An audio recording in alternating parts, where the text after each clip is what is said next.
ফুলকপি এভাবেই একবার রান্না করে দেখুন, এর স্বাদ মুখেই লেগে থাকবে। আসসালামু আলাইকুম, সবাই কেমন আছেন? আমার এই নতুন চ্যানেলে আপনাদেরকে ওয়েলকাম করছি। তেলটা গরম হয়ে গেলে তারপরে আমি কিছু রসুন কুচি দিয়ে নেব। লাল হয়ে গেলে রসুনগুলো, তারপরে আমি আলু কুচি দিয়ে নেব।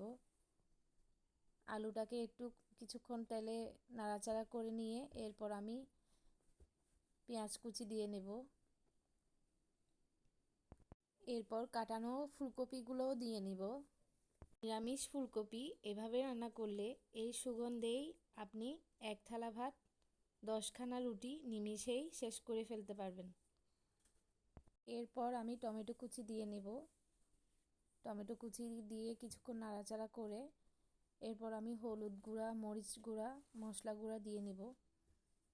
তারপর কিছুক্ষণ কষিয়ে নিয়ে টমেটো সসও দিয়ে নেব। তারপরে আবার একটু সয়া সসও দিয়ে নেব। সবগুলো আন্দাজ মতো দিবেন আপনার পছন্দ অনুযায়ী। আবার লবণটা তো দিতেই হবে, লবণও দিয়ে নিয়েছি। শীতের সবজির মধ্যে কিন্তু ফুলকপিটা বেশ জনপ্রিয়। আমরা কিন্তু প্রায় সময় মুরগির মাংস দিয়ে বলেন, মাছের সাথে বলেন বা গরুর মাংসের সাথে আমরা ফুলকপি রান্না করে থাকি, কিন্তু ওইটাও অনেক টেস্ট হয়। এভাবে কিন্তু নিরামিষ তৈরি করলে একদিন খেয়ে দেখবেন কেমন লাগে, আমাকে জানাবেন। আর হয়তো আপনারা রান্নাও করছেন, যদি করে থাকেন তাহলে আমাকে জানাবেন কমেন্ট বক্সে।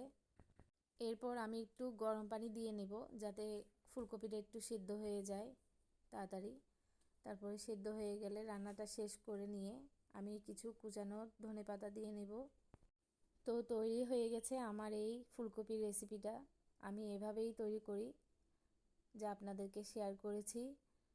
কেমন হয়েছে আমাকে জানাবেন, আর আমার চ্যানেলটাকে সাবস্ক্রাইব করে পাশে থাকবেন।